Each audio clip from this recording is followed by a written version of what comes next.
for days and days and probably weeks.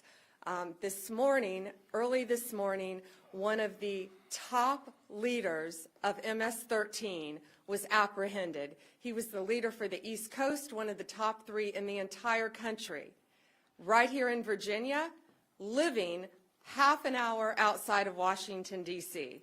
He is an illegal alien from El Salvador, and he will not be living in our country much longer. He's in custody this morning. One of the top leaders right here near our nation's capital. I just cannot thank Governor Youngkin enough for his leadership in this effort. This has been a joint effort with state and local agencies. FBI Director Patel, thank you so much.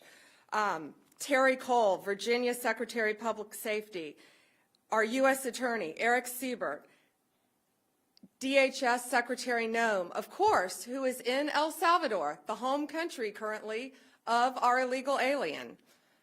DEA Acting Director Maltz, thank you. Our U.S. Marshals Service, ATF, all of the members of our task force who have been working tirelessly. We were out at that scene this morning, and what we saw was second to none. Teamwork, everyone working together. You know, someone made a great point, no egos. It was a team. You could not tell who was with what agency. Everyone was working as a team.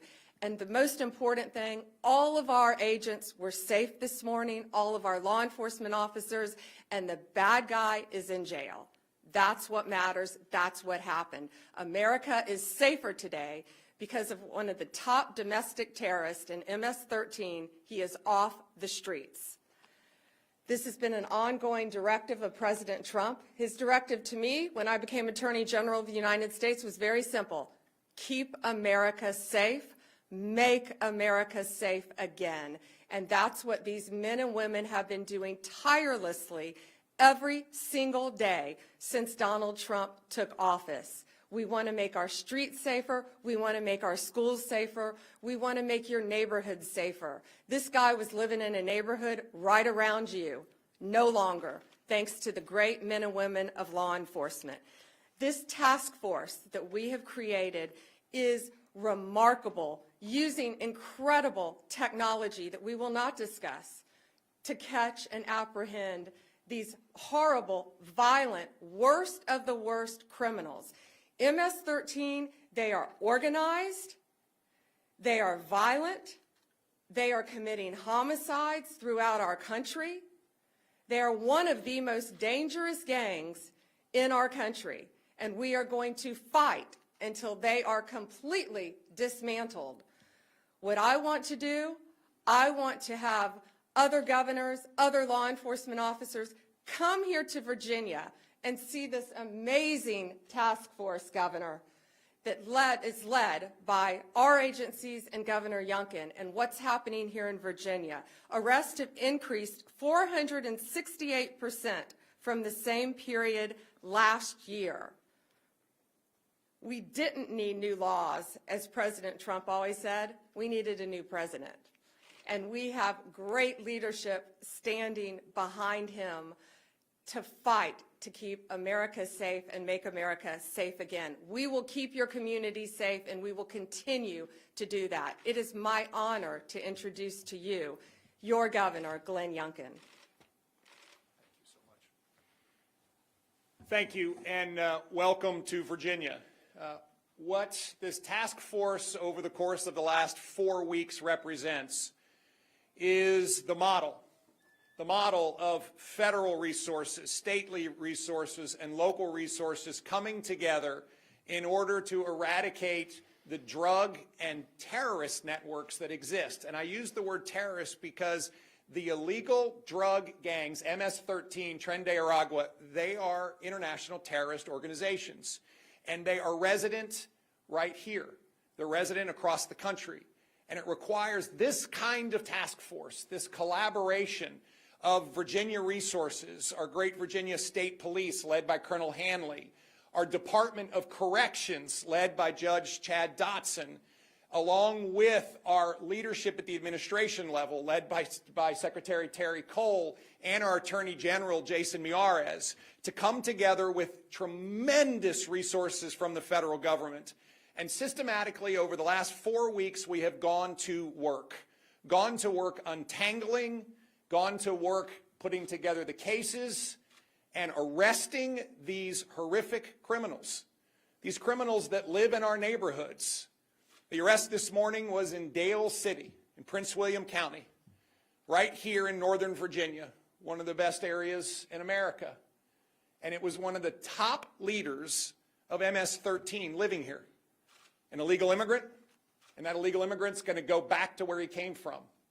But most importantly, it's this effort that has been enabled by the Trump administration. President Trump said, "Get the bad guys."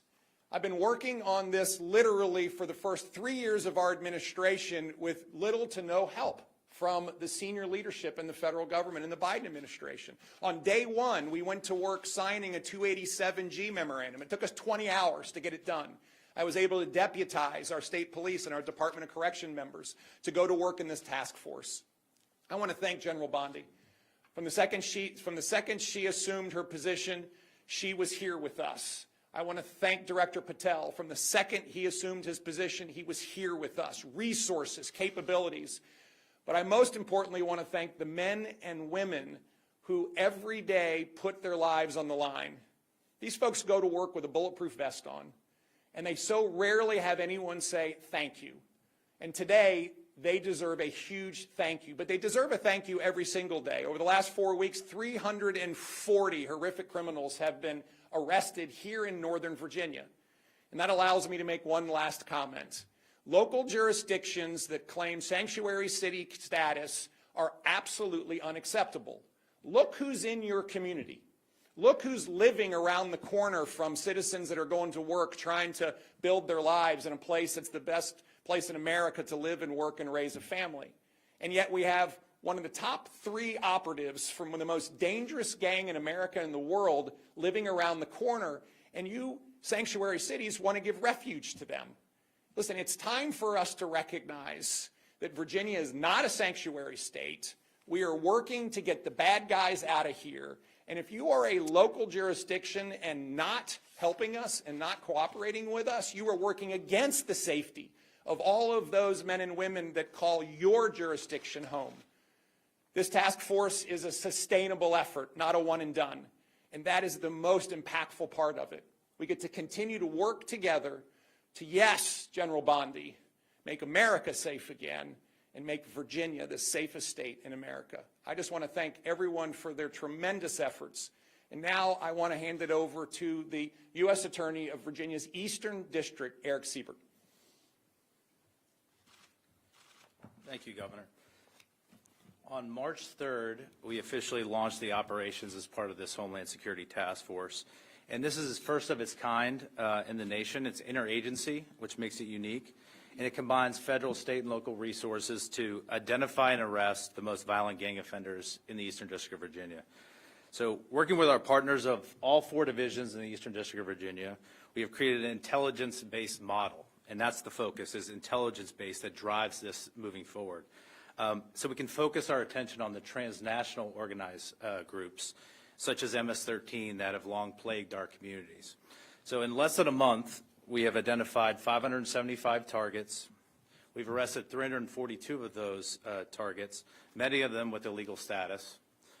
And of the 342 arrested, we've identified 81 individuals with gang or transnational crime affiliation. The Eastern District of Virginia U.S. Attorney's Office has already done 73 federal criminal complaints charging these individuals. And between federal and state partners, we've obtained and executed 39 search warrants. We're already hearing in the community that our efforts are having a deterrent effect on these gangs. And so moving forward with the information that we've obtained from our arrests and search warrants, we plan to use the task force model to continue to identify these bad actors and prioritize the rest of the most violent transnational criminals. I want to thank Attorney General Bondi, Governor Youngkin, FBI Director Patel, DA Administrator Waltz, and Secretary Cole for your trust on this and support of this Virginia task force. And I also want to thank the hard work of the agents and the special agents of Virginia State Police and the federal agents, and also the AUSAs. My prosecutors have been working around the clock to support this task force. And despite the tremendous success of this task force, I want the public to know this is just the beginning of our efforts.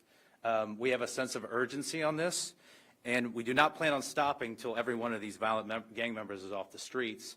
And to the criminals, I just have to say, we're coming. So at this time, I'd like to turn this over to FBI Director Patel.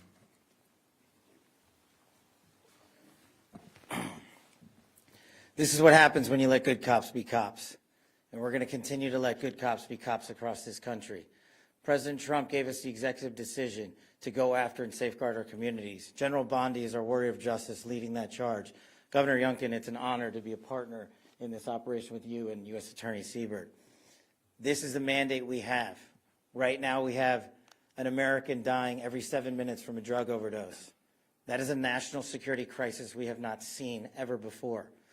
We have a woman or child being raped every 6.5 minutes in this country. We have a homicide twice an hour. No part of that metric is a safe and secure America. But thanks to the brave leadership of this administration and the folks that you see here, we are returning our communities to safety. As you heard, we took down this morning a top leader of MS-13. That is not done easily. That is done with brilliant law enforcement. And right here, I'm proud, and I think the governor knows I'm biased, having graduated from the University of Richmond, to have this here in the state of Virginia, here in our Northern Virginia resident agency, with our partnership with our Washington field office and our special agents, our SOS folks, our intel analysts, and our support staff. My priority has been law enforcement across the country, and that will not change. But law enforcement across the country cannot be done just by Washington, D.C. and the federal government alone. This task force was stood up 1 month ago. In 1 month, the brave men and women on this task force from state, local, and federal authorities have arrested 342 criminals in the state of Virginia alone. We wanted this to be a successful model. It is a successful model because of you. Because of your men and women on the streets. We have the easy job in Washington, D.C. You take it to the max every single day. You put your safety on the line. You put your selfless desires ahead of going home and seeing your families at night because you care more about safeguarding our schools and our community than you do your own safety. So we will always have the backs of good cops because you have the backs of the American people. And this task force is going to go everywhere it is needed across the United States to bring the form of justice and measured security and safety that our American citizens deserve. It is an America First model because we live in the United States of America. And if you are here illegally, you will not be here any longer. And if you are going to continue to commit acts of violent crime, you will meet the same fate that this individual did this morning. And I just want to reiterate what our partners said behind us. This is not possible without the folks that do the job every single day. And as director of the FBI, it is a privilege to lead some of these brave men and women. And the only ask that I have of you in the community is the next time you see a cop, thank them. The next time you see someone safeguarding our schools, shake their hand. The next time you see our brave men and women of the FBI and the local and federal state police take down a violent terrorist, maybe give him a hug. Because those guys, those gals are the ones that are going to continue to keep our city safe. And we will not stop until this national security crisis is recognized, brought into check, and eliminated. Thank you. Questions? Amber from Daily Caller. Thanks. Hey, Amber. First question is, how long was this individual living in the United States illegally and operating as a leader of MS-13? And then two, MS-13 has been a huge problem in Virginia for several years now. How many members of that gang do you believe are currently operating in the state?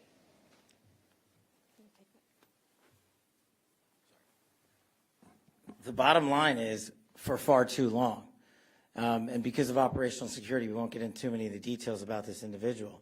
But if you're here for a minute, a day, a month, or a year, you've been here far too long. And General Bondi has made it a priority at this FBI that we manhunt every single person committing an act of violent crime. And it should speak volumes that the leader for the entire East Coast was living right here in Virginia, right among us. Question? Oh, did you want to add something? Can I just Governor add wants to add something. Sorry. I just want to reiterate that, first of all, President Trump's executive order declaring the drug gangs and cartels international terrorists is critical underpinning to the work today. Second of all, the collaboration now that's available because we have a 287G memorandum in place is critical. And it allows us then to bring the intelligence together to go pursue and arrest someone like this. And I just want to reiterate again, this is new. And the capabilities that are being displayed right now are capabilities that are now available not just to Virginia but to the rest of the country because of the administration's forward-leaning vision on how to use state and federal resources in collaboration in a way that has not been done. I have to say, Terry Cole has been leading our efforts in the Commonwealth brilliantly, but until we were able to bring in the federal resources in this way, bringing down somebody like this would not really have been possible.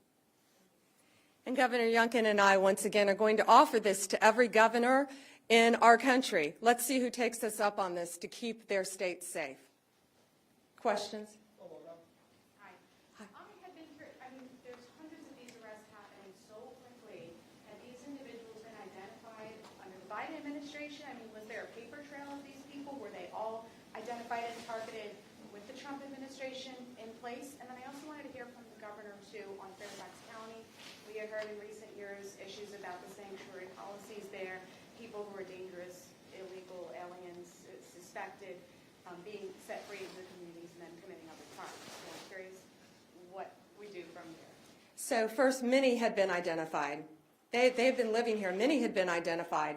Living here, they were let freely into our country, all of these illegal aliens. I had gone to that border in September. Nothing humane was happening at that border. Passports stacked everywhere, everywhere, from every country you can imagine. People freely walking across our borders, fighting age men, coming into our country. And this is the result of Joe Biden's open border policy. What our country has been plagued with. But from the second Donald Trump took office, he said he is going to make America safe. He shut down our borders, and now it's our job to get these people out of our country as fast as we can. And this coordinated group effort, this task force that has been put together, is making a difference here, and it will make a difference around the country. That's why you're seeing so many arrests so fast, because we will not have another Laken Riley. We are going to catch them, we are going to apprehend them, and they are not going to like where they are going.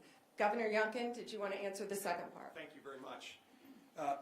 First and foremost, this task force was designed in the White House with this team around the table. What do we need to do in order to go after the gangs, the cartels, and, of course, the drugs in a community like Northern Virginia, like Fairfax County, that has seen county leadership not pursue the necessary steps in order to fight this crime? And this task force was architected in a very quick period of time and stood up immediately. And in fact, when Director Patel was confirmed, within a day, he authorized this facility and these capabilities. General Bondi immediately came to lead it, and we found ourselves with truly one-of-a-kind resources going to work. And I just want to emphasize the pace and the focus. And so, no, these were not lists that were available in the previous administration because they wouldn't do that. And the minute that we had partners that would do this with us, then lists of 500, 600, 700 targets could be put together in collaboration with state police and federal authorities and our Department of Corrections. Critically important, and I cannot emphasize enough the collaboration and support and leadership out of the new administration that is so different than what we saw in at least the previous 3 years of my administration.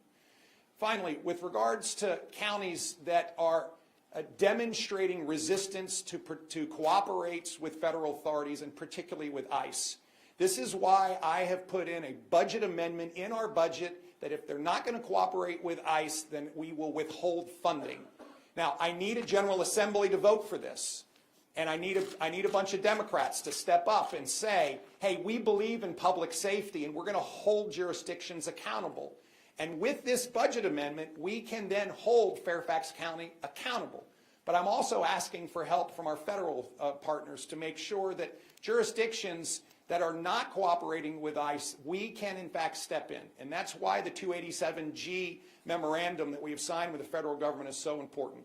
It allows me to deputize our state police and our Department of Corrections folks, and we can then step in and make sure that we're taking custody of these folks and handing them over to ICE to be deported.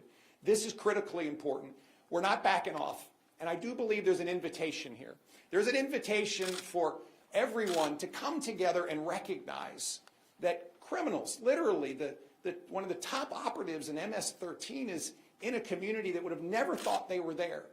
And if we continue to have sanctuary city philosophies, that's where they're going to go.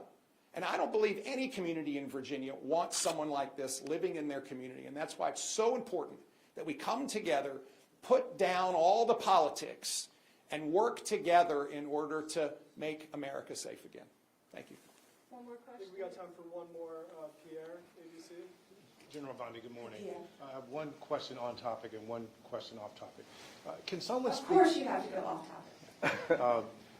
Question number one, can someone describe what this suspect's role was in MS-13 in terms of what kind of activity was he overseeing? All we're saying now, for certain reasons, we're not identifying him by name. He was one of the top members, top 3 in the entire country, head of the East Coast, one of the 3 leaders, and I will say very violent crimes. Anything you can associate with MS-13, he was the leader over it. All of the violent crimes. So he's very dangerous. He should not have been in this country. He's from El Salvador, and he was recruited at a very early age. And it rose to the leadership, and you have to be bad, you have to be tough to get there. But he is no longer tough because he is behind bars. The off-topic question, in terms of the signals chat controversy that's going on, is DOJ involved at this point? If so, why? If not, why not? Well, first, it was sensitive information, not classified, and inadvertently released. And what we should be talking about is it was a very successful mission. Our world is now safer because of that mission. We're not going to comment any further on that. If you want to talk about classified information, talk about what was at Hillary Clinton's home that she was trying to bleach bit. Talk about the classified documents in Joe Biden's garage that Hunter Biden had access to. This was not classified information. And we are very pleased with the results of that operation and that the entire world is safer because of it. Thank you all very much. Is he being returned to El Salvador? Do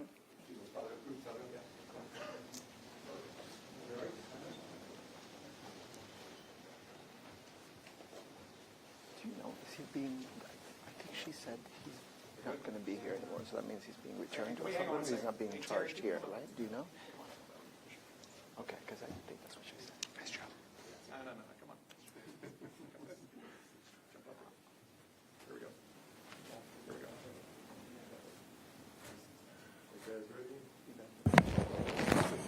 Here we go. All right, 1, 2, 3.